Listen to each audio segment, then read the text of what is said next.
देशाच्या व महाराष्ट्राच्या स्वाभिमानाची, शेतकऱ्यांच्या हक्काची, कामगारांच्या सुरक्षेची आणि संविधानाच्या आत्म्याची भूमिका आहे।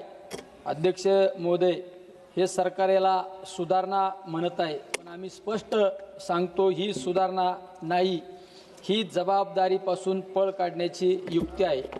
हे जनतेसाठी नाही, भांडवलदारांसाठी आहे। हे शेतकऱ्यांसाठी नाही, सत्ताधाऱ्यांच्या मर्जीसाठी आहे। हे कामगारांसाठी नाही, हे मोठ्या उद्योगांच्या फायद्यासाठी आहे।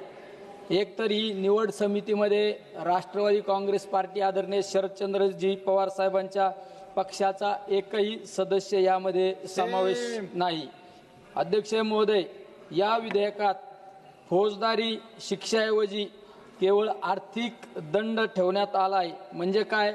मोठ्या कंपन्या नेम मोडतील, पैसा भरतील आणि मोकळ्या होतील, पण गरीब, लहान उद्योजक, कामगार, कंत्राटी कामगार, कर्मचारी, सामान्य नागरिक यांच्यासाठी तोच नियम म्हणजे संकट आहे। हा फायदा नाही, हा मोकळा परवाना आहे। नियम मोडा, दंड भरा, पुढे चला, हे सरकारचे नवे धोरण आहे का? कायदा सर्वांसाठी समान असेल तर शिक्षा फक्त दुर्बलावरच का? सभापती महोदय, या विधेयकामुळे सर्वात मोठा धोका कामगार सुरक्षा, सार्वजनिक आरोग्य आणि पर्यावरणाला आहे।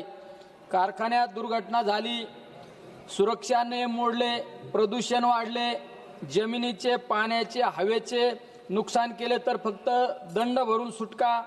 कामगारांचा जीव इतका स्वस्त आहे का?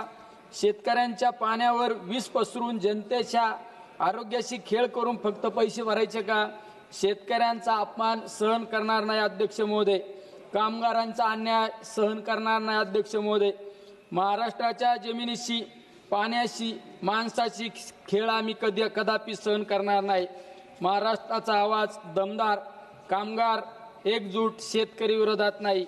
हे विधेयक केवळ दंडापुरते मर्यादित नाही, ते नियामक सवलतीचे नव्हे, नियामक दुर्बलतेचे चिन्ह आहे।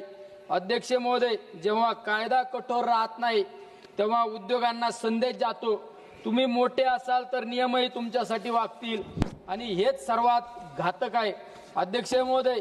कारण संविधानात सांगते, राज्याने लोकांच्या कल्याणासाठी सामाजिक न्याय, आर्थिक न्याय आणि राजकीय न्यायाचा पाया मजबूत करायचा असतो, पण येथे उलटे घडत आहे। जनतेचे रक्षण कमकुवत आणि मोठ्या हितसंबंधाचे रक्षण मजबूत। हे संविधानाचे नाही, हे कॉर्पोरेट सुलभता बनवण्याचा प्रयत्न आहे। अध्यक्ष महोदय, कलम 14 समानतेची हमी देते आणि कलम 21 जीवन, व्यक्तिगत स्वातंत्र्याचे संरक्षण करते। मग प्रश्न असा, जर सामान्य नागरिकांवर कायद्याची कडक पकड आणि मोठ्या उद्योजकांवर फक्त दंडाची मृत थाप असेल तर ही समानता कुठे राहिली? जर कामगारांच्या जीवाची किंमत फक्त दंडात मोजली जात असेल तर जीवनाचा हक्क तरी कुठे राहिला अध्यक्ष महोदय? एक देश, एक कायदा, मग दोन मापदंड कशासाठी? गरिबांसाठी कठोरता आणि श्रीमंतांसाठी सवलत, हे चालणार नाही अध्यक्ष महोदय। दोन मापदंड नको, एक न्याय, एक कायदा अध्यक्ष महोदय पाहिजे। मी सरकारला स्पष्ट सांगू इच्छितो अध्यक्ष महोदय, शेतकरी, कामगार, पर्यावरण, सार्वजनिक आरोग्य आणि स्थानिक स्वराज्य यांच्या हितावर घाव घालून कोणतीही सुधारणा स्वीकारली जाणार नाही।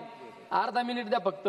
जर खरोखरच सुधारणा करायची असेल तर ती जबाबदारी वाढवून, पारदर्शकता वाढवून आणि जनतेचे संरक्षण मजबूत करून करावी लागेल।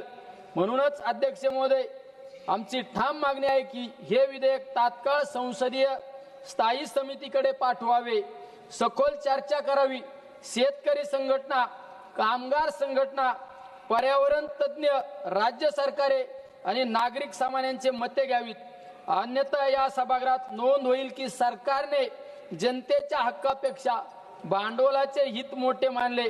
महाराष्ट्र आवाज बुलंद आहे, शेतकऱ्यांचा आवाज बुलंद आहे, कामगारांचा आवाज बुलंद आहे, संविधानाचा आवाज बुलंद आहे। जय शिवराय, रामकृष्ण हरी। तुम्ही आम्हाला बोलण्याची संधी दिली, धन्यवाद। जय हिंद। माननीय श्री NK प्रेमचंद्रन जी।